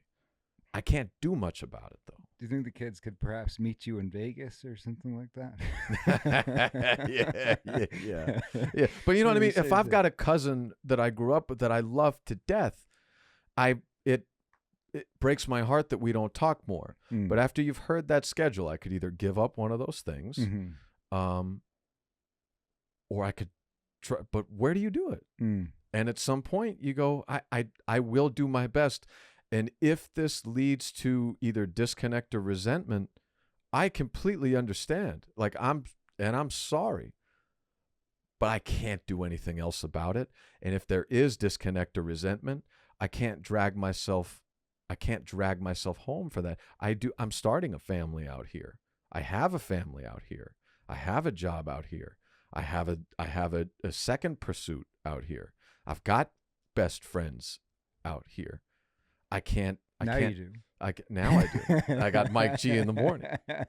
I can't take a 16.5-hour to 18-hour trip from door to airport to door to get home and have an awkward and have an awkward 36 hours and do another 18 hours and get sick and take 4 days off work and try to. I can't do it. That's where I'm at. Gotcha. That makes more sense. I was kind of thinking that you were hesitant and figure you get around to it some other time. I just know I couldn't service it the way that I would like to. And if it requires that, I can't do it right now. It's hard. So that's why you're not putting on a show in Pennsylvania. You know that Frackville is a very small part of Pennsylvania, though, right? It is. Plenty of other places in Pennsylvania you could put on a show. There are. If you have concerns about that. There are. I could do Harrisburg or Philly. You can do Harrisburg, you can do Philly. That I could do. Philly Burbs. That I could do. King of Prussia. I will probably do 10 cities in California first. And if it goes well and I get the rhythm for it, I'll start doing Arizona, Nevada, then Washington, Oregon. You're going to be 100 by the time you make it to Pennsylvania if you go then make my way back east. They're crawling east. Yeah, that's exactly right. Hey, if you're going to do the prodigal son thing, you better make sure it's right. I actually have the scenario in my head if it goes well, what I'd like to do. Really? Yeah, I want to sell out Mart's Hall, Pottsville, where the state basketball championships are. Oh. I want to sell out Mart's Hall and perform there if I ever got what I wanted to. That's what I'd like to do. Pottsville, Schuylkill County, right? Pottsville, Schuylkill County. Yeah. Yeah, like I said, it's where they did the district basketball championships that I never made it to. But that would be the move. That's great. So it's on the radar. It's just far away. Wow. So, your schedule sounds exhausting. It is. I'm no less than yours, but Well, did you put get more sleep on your resolution list or anything like that? No. less. Less. Uh-huh. You feel good? How many hours do you need to get to feel good? I really feel best on 6.5 to 7.5. How'd you figure that out? Sleeping too long and hurting my neck and back. Mm-hmm. Sleeping too short and feeling like I'm on autopilot for the day. It's just kind of, after a while you feel your body. Right. So it's not an exact science, but I just happen to notice that in that window is the sweet spot. Outside of it's tough, but I'm going to push it because I've got a lot of distracted energy during my day, and I'm going to try to really focus that in to go maximize the time you're using. See if you've got any extra left after you do that. What are you doing with the distracted time? Trying to... No, what have you been doing? When you say you're distracted. When I'm distracted? What is distracted? Twitter? What is it? Yeah, Instagram, Facebook, checking a text, or if I've got a missed phone call. Your three knuckleheads texting you all day. Three knuckleheads texting the worst things. He's just kidding, folks. He's just kidding. I get a phone call. I've got things that can take over my mind easily. So I got a random text message today from a guy who I'm friends with who books a room that I used to work in a lot, and we probably haven't spoken in 2 years. And I was in a meeting today, and I saw the name pop up when I checked the time on my phone. And from the time I saw it until the time I checked it, ever present on my mind is, I wonder what that is. And I was playing out the scenario in my head instead of just being present in my life. So now I'm missing 2 moments. I'm missing what he texted me, Right. because I'm having a scenario before I even read it, and I'm missing what I'm supposed to be doing because that's distracting me. So I'm trying to work on honing myself in and see if you can do this, and then think about this and do that. And if you really handle your business between your ears, maybe at the end of the day you have an extra 40 minutes that you didn't use to. Yeah, it's easier said than done though these days, right? How about you? You're a man that manages many plates and juggles many items from 3,000 miles away at the moment. How do you manage to do it, or wish you managed to do it if less than you hope? Well, as of right now, I'm in a caretaker capacity, and that's the extent that I'll leave it for the purposes of the air. Sure. And so my day pretty much consists of waking up at 4:30. Sure. California time, because that's 7:30 at home. Yep. Yeah, you're already behind. I've got a law firm. You're already behind over there with offices functioning, and sure, I got to be working by a reasonable hour. So work out first thing in the morning, and then take a shower, sit at that desk. Yep. If there's a doctor's appointment or a test that we need to go to, we'll take care of that. But if not, I'm sitting at that desk for the next, 12 hours, probably 14 hours, getting work done, doing little tasks in between for caretaking responsibilities, little stuff that you wouldn't think about. Sure. And then eat dinner, watch a little bit of TV, go to bed, and do it again. Yeah. And that's been pretty much it for the last few months. But you've got the show, you've got this show, you've got, 2 to 5 to 10, I don't know what your staff is that rely on you and your guidance. You've got family, you've got friends and 3 knuckleheads that are on a text thread saying the worst. He's just kidding, folks. He doesn't mean it. How many times text you guys say I came out whatever I was doing to 80-something text messages? You guys are awful.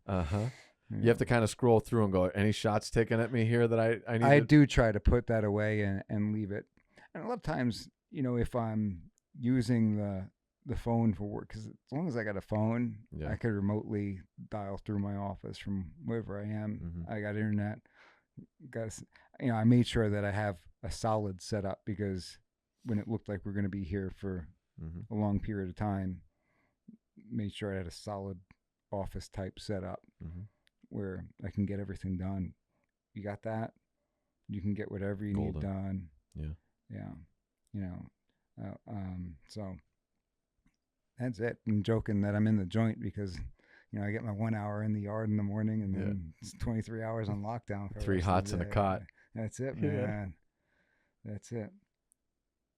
But, the show has not been functioning every single week. We've done a couple of episodes while I've been out here. Yeah. This is actually a privilege to be able to do this in this setting. Same. So Same. I'm thoroughly enjoying it. I hope our listeners are thoroughly enjoying it. I hope Caden's enjoying it. I hope Caden's enjoying it. Caden, what are your New Year's resolutions? Did you have any? New Year's resolutions. That sounds like a no, Caden. For a man who's doing everything right. Yeah. Nothing comes to mind off the top of my head now. Do you have any goals? Like let's say that you could pick one now. He does have one goal. He told me about it before we went on air. He's going to start performing stand-up comedy soon. No, get out of here. Yeah. And we've just put it to words now, so he has to do it. Caden, actually, that's how I got started in stand-up comedy. I always wanted to do it, and I was doing a work presentation for an internship where I was trying to weasel my way into a job. And they were talking about your personal life. And one of the things I said in the presentation was, after this, I'm going to do my first stand-up gig. And they all were like, really, that's cool. I had to do it. So now you're on the airwaves to thousands, to tens of thousands, of hundreds of thousands, of millions of thousands. They're really holding me to it. And most of them have multiple guns, Caden. So you might want to, they're going to hold you to your word. Accountable. Uh-huh. And they're gonna hold you accountable, kid. Yeah.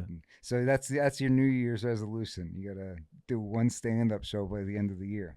Yeah, sounds like I got it now. I got to. What do you think? You could make it out to Bakersfield, right? I already told him. I know, guy. I already told him. Yeah, he and his roommate's a comic. So what do you do to start off? Free? Let's say like you're breaking into the business like Caden. You go up, you do 5 minutes. How does it work? Yeah, you go up and you do 5 minutes. It's easier if your roommate runs one of the premier podcasting and comedy show circuits in the second largest city in the country. So I would feel silly to give any advice to Caden. He's got all of the advice he needs down the hallway. But if I weren't Caden, I would do, if I lived in Los Angeles and I was doing my first open mic, here's what I would do. I would go to ianirarusso.net and go to the open mic tab, and it will show you every open mic in the city of Los Angeles from Monday through Sunday with detailed information, and it will have asterisks next to the open mics that are Ian Irarusso, friend and fellow comics' favorite places to go. And he is an open mic. He is a legend in the LA comedy scene, and he's been to every. If there's a microphone in this town, he's been at it a dozen times. Wow. He's a blast. I would go to one of those, and I would try to focus on, as much as they get a bad rap, I would go to one of the pay $5 to sign up and go up, because you're going to get your time slot. You're going to pick when you go up. It's going to be a crowd. It's going to be like 10 to 12 comedians only. There's going to be no crowd. There's not even a chance of a crowd. But you'll be able to get the feel and rhythm from standing on a stage, telling your jokes. They may be interested in listen, or they may be looking at their phones, planning what they're going to say, but there's not going to be hecklers and stuff like that.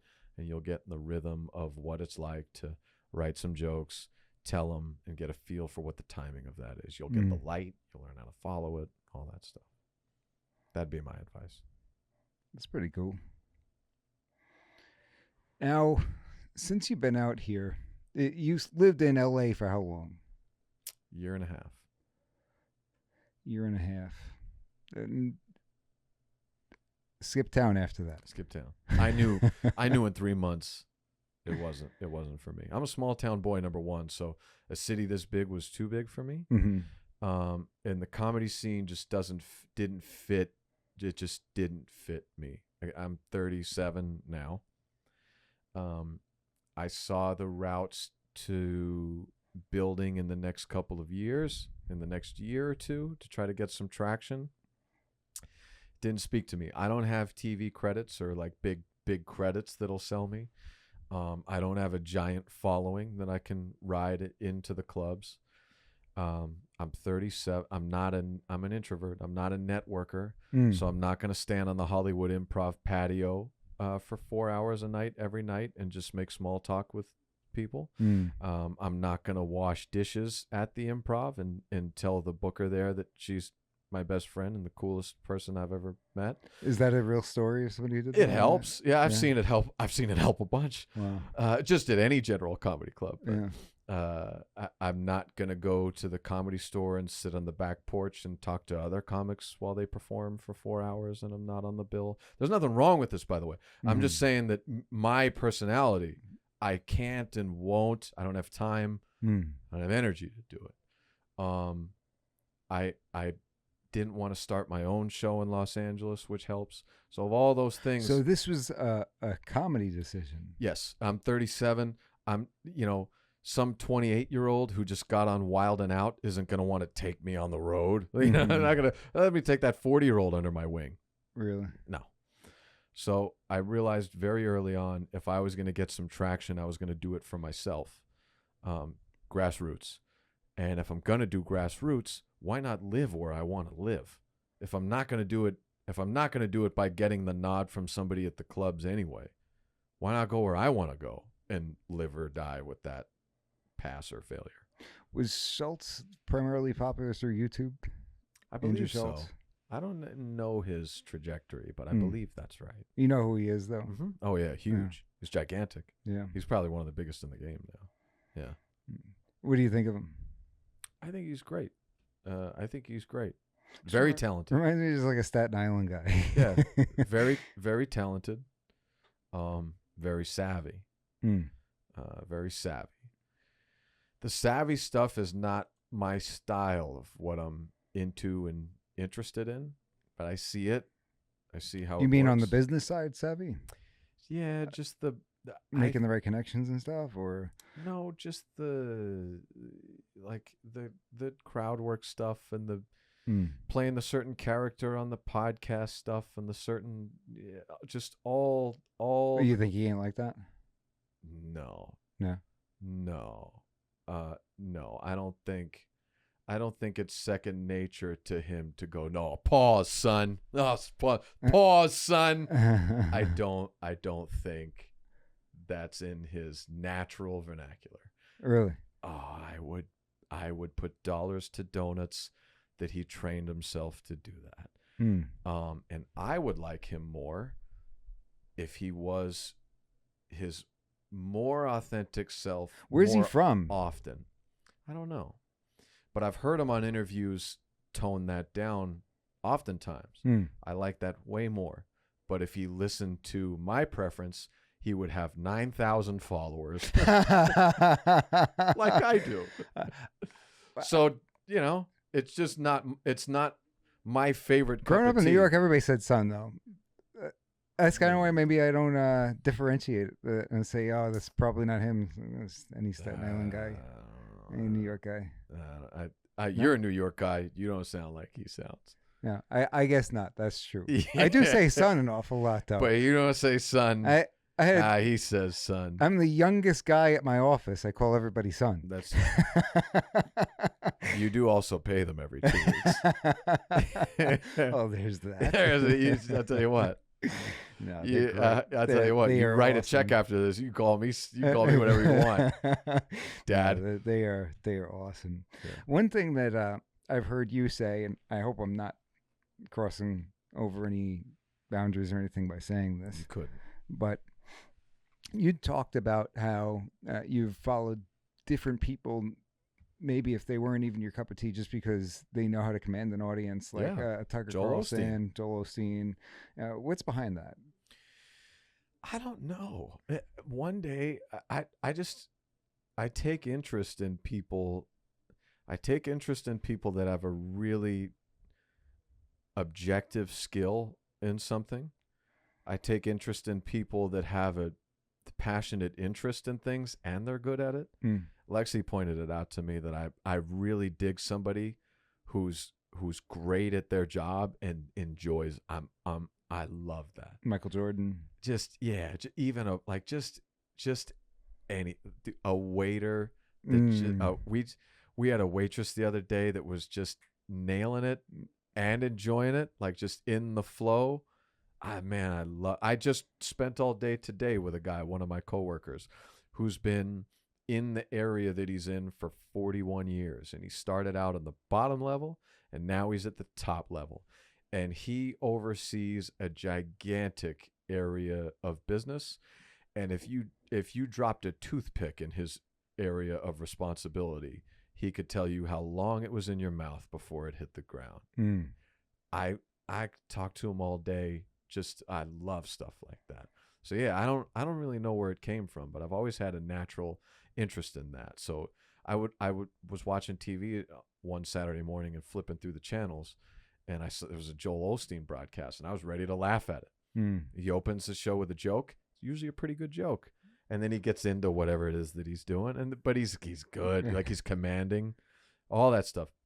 I started watching Tucker Carlson when I was King Snowflake of everybody that you know.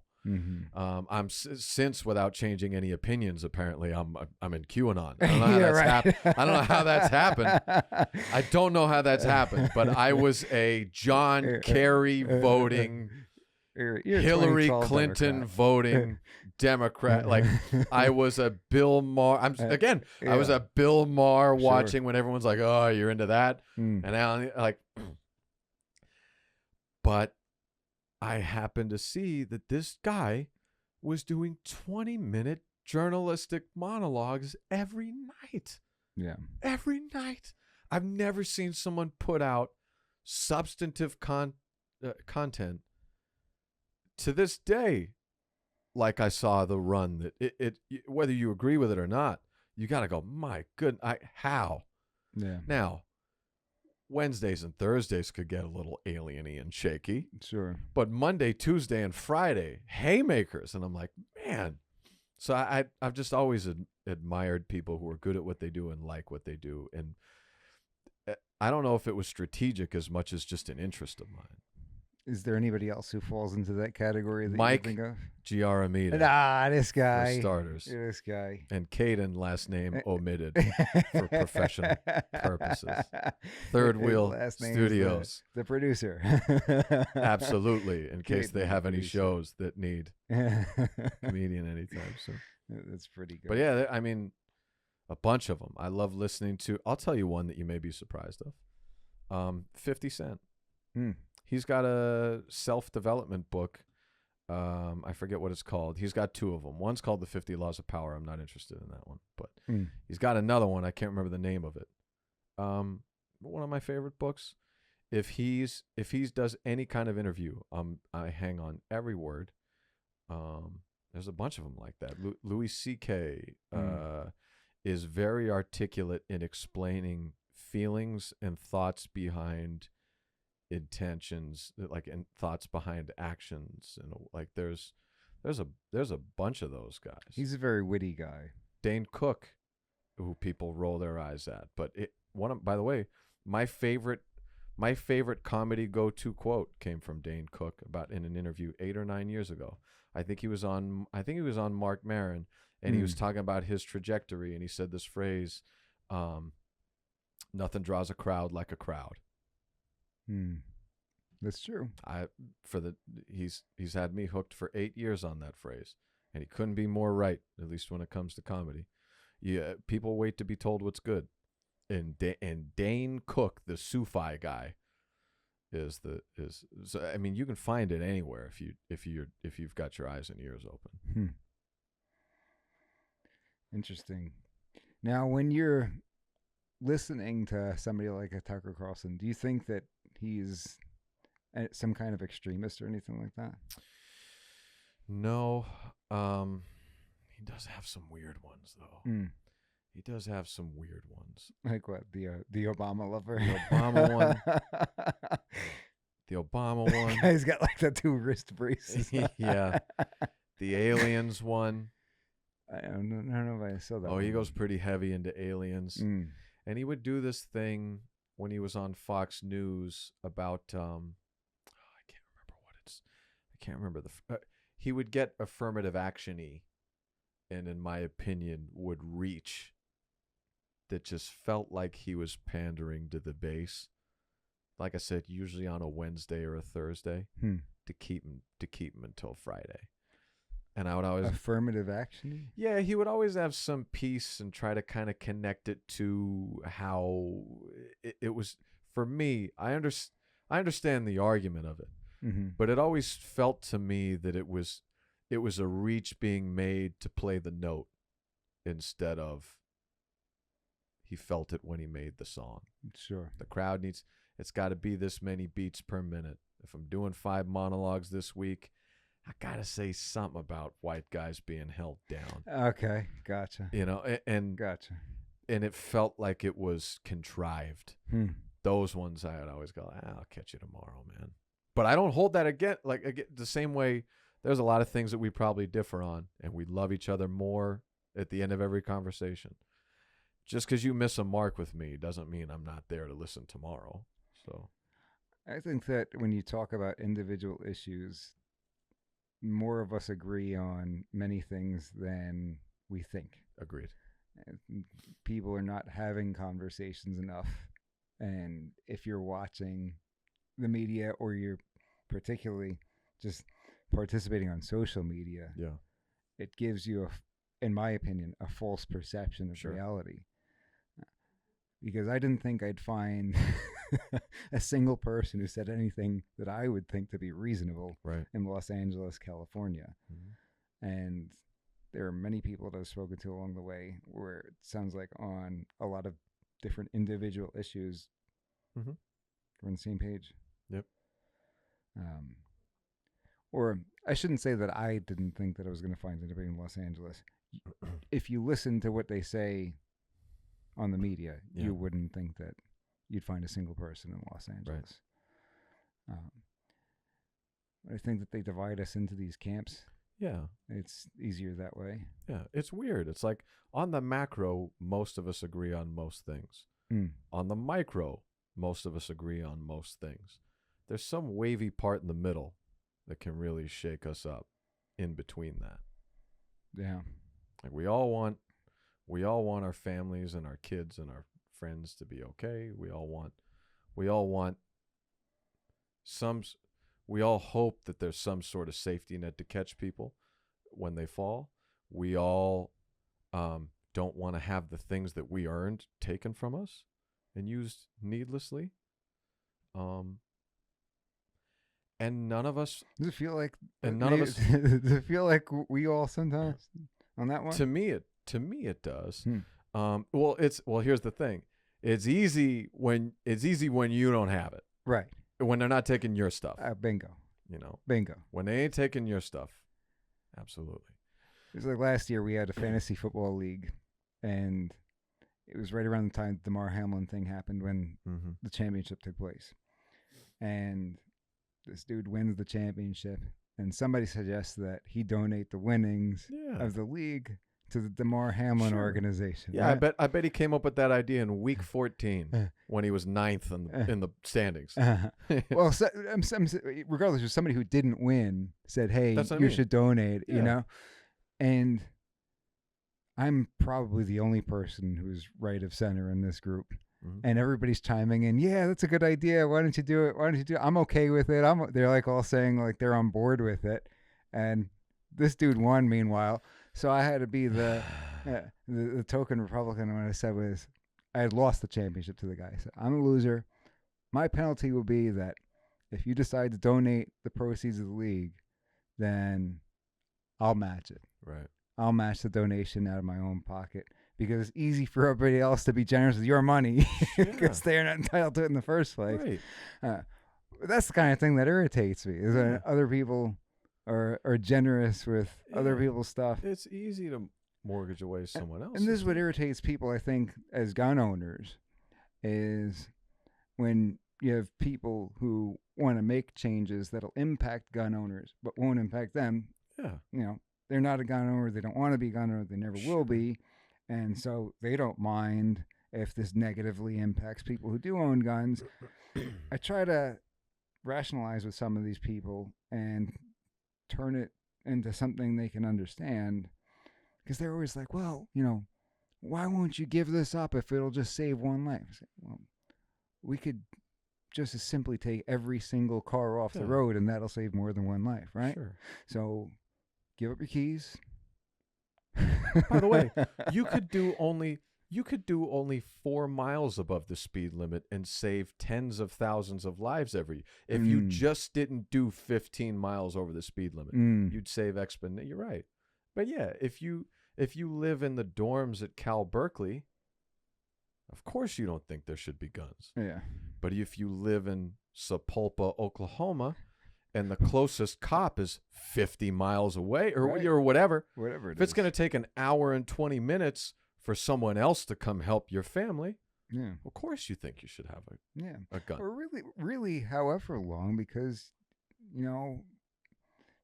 things start changing when you got family and responsibilities, right? Again, on the macro, we all care about our families. Yeah, I guess that's and true. in LA, on the micro, we all don't understand how Karen Bass won as the mayor. Nobody. Yeah. I drove around for 6 weeks. I saw 2 yard signs. She won in a landslide. I don't know either. I don't know either. What are some of the things you think people can agree on? Other than the fact that, you say we all care about our family. Do we all love America? Yeah. Even if we don't think. You think we do? I think, here's what I think is before I get to, because I've got the ugly American-y urge in me. If you don't like it, leave. But, but also, again, without sounding contrived, part of it is great. That's the best part is that you can go, this sucks. This sucks. Like Daniel Tosh used to say, is the national anthem in anyone's iTunes playlist? No. No. That's true. If you could pick one today, you'd pick anything but it. It conveys a lot of respect and honor, but the best thing about our flag is that you can burn it outside. That's what they fought for. That's what the argument was so weird about to me. Is that's if you, of course, you're stomping all over people that sacrifice their lives for the life that you enjoy and don't understand, but part of what they sacrificed it for is so that you can stomp on the thing that they sacrificed that you can enjoy and not that's what it was for. Yeah. I think we just don't understand it. And if you don't, spend 6 days in any other country and tell me you don't want to order Domino's.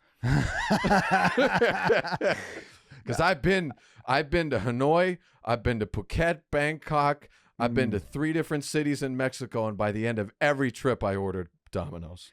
But Shout do out you to think that there's a Domino's. difference between stomping on the flag, in the sense of that's a hatred for America, and wanting to change the fundamental values of That's a America, good point. such as freedom of speech? Like, we want to get rid of freedom of speech. We don't think that's a good thing in America. Well, easy to mortgage away something that you don't think even people that are trying to get rid of free speech, they're only trying to get rid of free speech that they don't think they'd say. Oh, of course.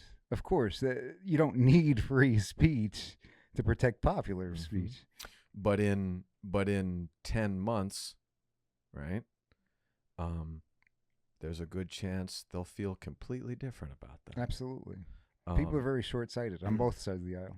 And in 14 months, current free speech advocates, there's a good chance they feel completely different about. When we entered Iraq, today's free speech advocate didn't like it so much.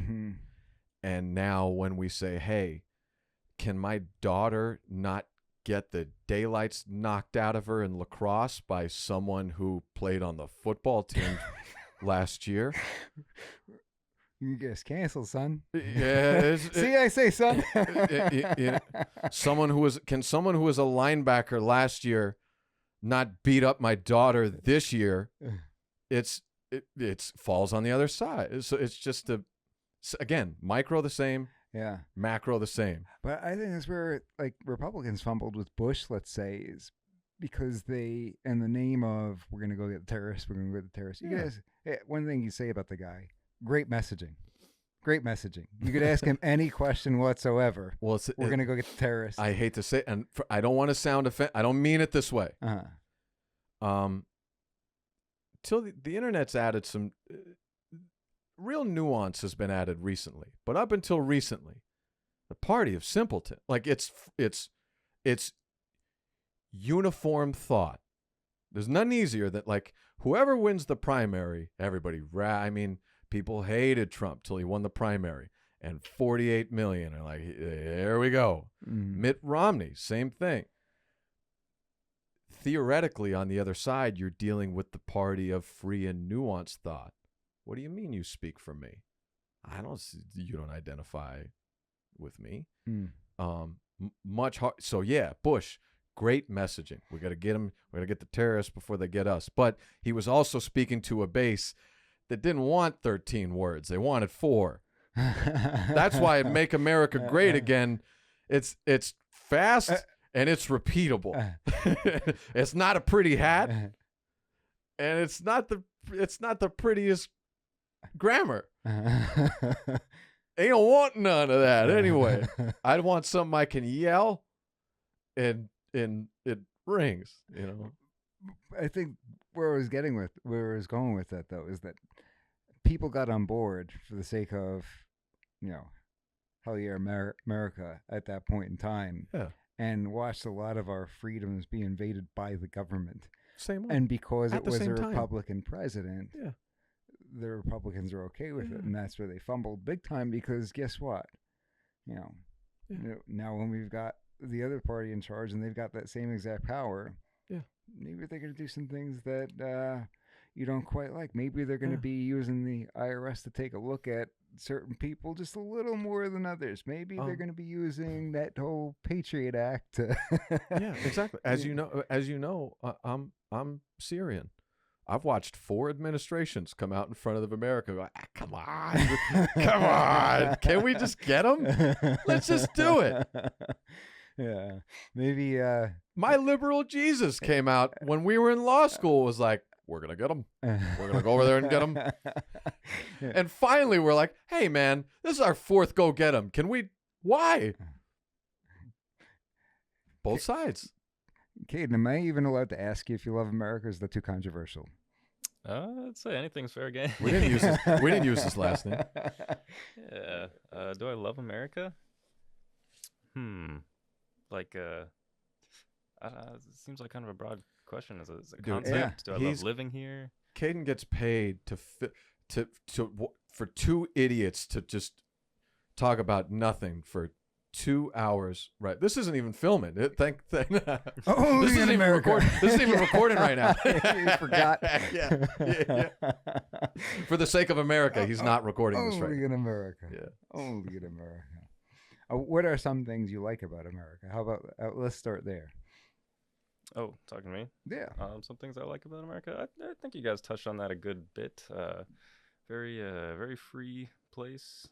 In theory, a lot of opportunities here. I mean, massive place too. So you can Great point. What have you noticed? You said you spent time in Arizona and California. Yeah. Were there differences between the places?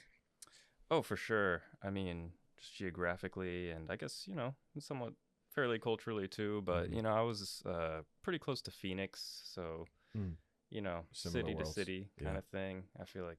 Is there anything that you missed about California when you were in Arizona? It doesn't quite get up to 120 in most areas of California. Yeah, that's true. No monsoon season in California either. Yeah. Bakersfield 120. Bakersfield 110, 115 Nah, for like a month. nah. That's fine. That's not California, bro. That's fine. No. In the shade, it's only like 98, 99. So Hmm. it's brisk. That's awful. Yeah. I'm getting so spoiled out here, man. I know. We, by the way, I think we're at about the 5-minute warning here. I just glanced. Caden's gonna just knock all the cameras over and come over and tackle Choke us both both of out. us. Yeah. That's how we know that the show is Yeah. the show is over. That'll be after we cut. 10 10 minutes. Caden's giving like the Theo Vaughn answer, like the perfect political answer. What do you think about America? Yeah. Oh, there's some good things and there's But some bad things. To be fair, what do you think about America? A guy who didn't bargain for this at all. Yeah, I know. That's why I asked. I said, is Yeah. it too controversial to ask you? Because, there are certain people in certain professions where it's not suitable for them to discuss these kinds of things. Most. We can't get our buddies on the show. No, Yeah. not at all. You got to either start your own business, or have thrown your corporate reputation out the window. Now you can say whatever you want. You're Not really. untouchable. I still No. have to clean it up. I still have to walk the line Yeah, we from could a always get you- language and subject standpoint. Like I wouldn't get graphic, and I stay clean on things that are recorded. I'm a naughty boy when the cameras Mm. go off though on the microphone. We could always get you a license practice in Pennsylvania. We got a home for Never. you. Never. Yeah, why?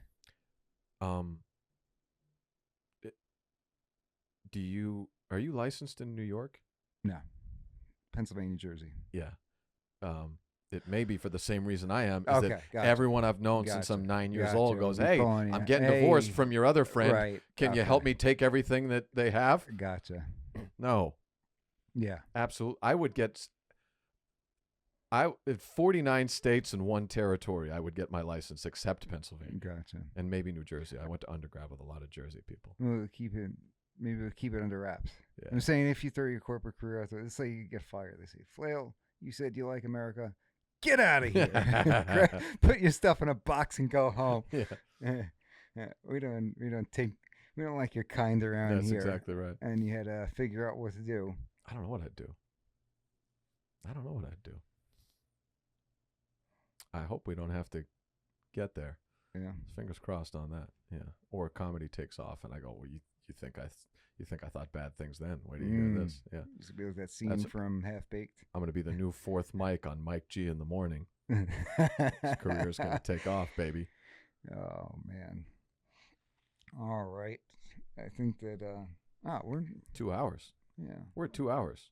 we're not quite. We started at 6. It's 7:53. No, it's amateur. That's 2 hours in attorney time, pal.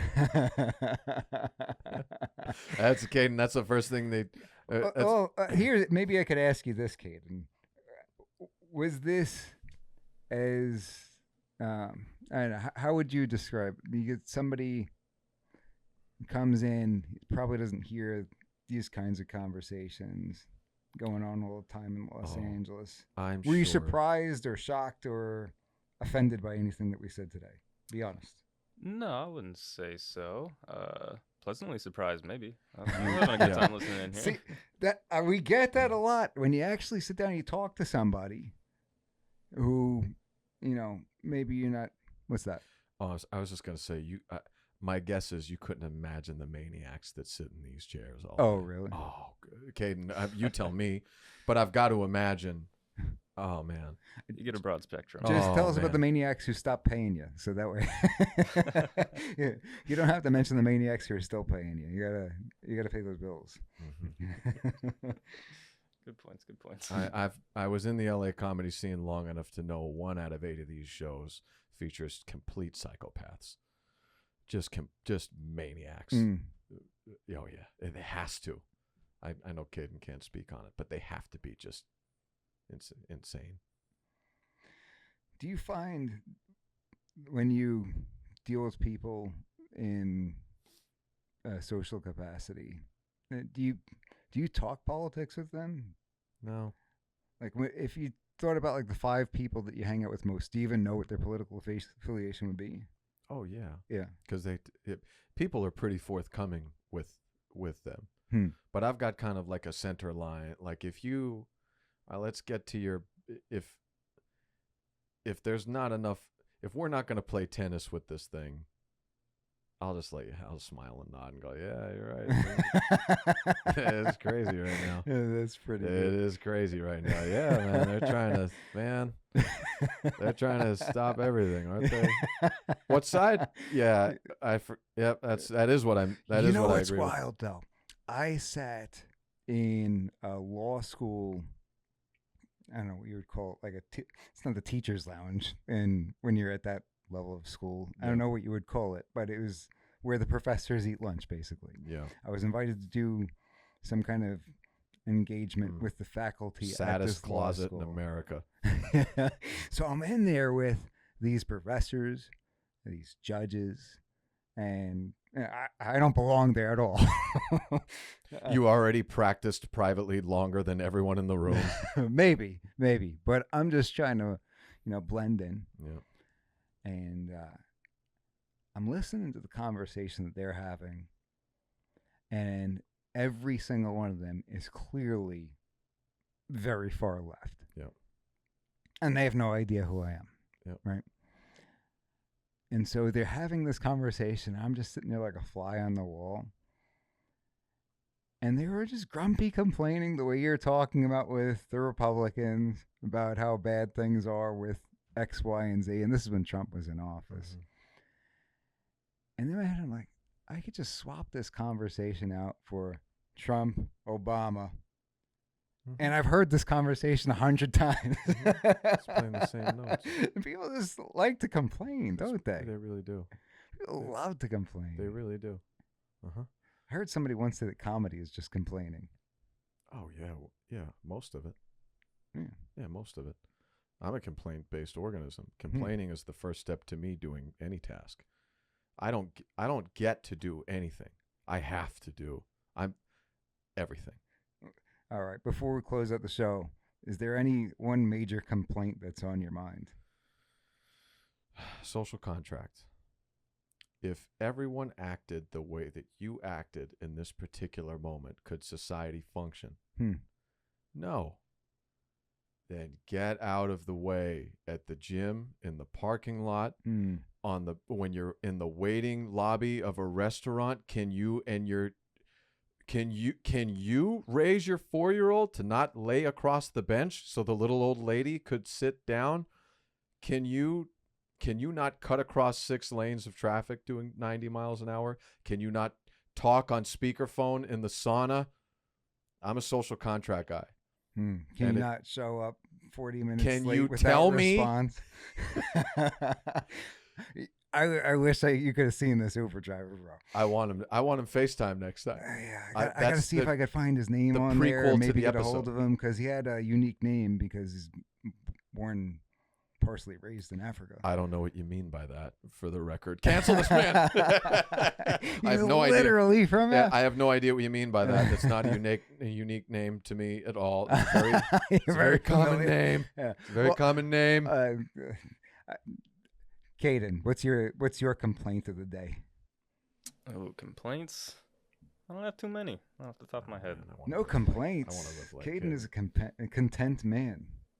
Content man. No complaints. This content man's got to go hit the highway, brother. All right. We're at 8 o'clock. Thank you for tuning in, and thank you, Chris Phil, for joining us. Love you, my friend. Don't forget to check us out next week. It will be on YouTube on Thursday and airing on Friday morning at 7 a.m. Eastern, only on WFYL. Thanks, guys. We miss you, Ellie. Daddy loves you.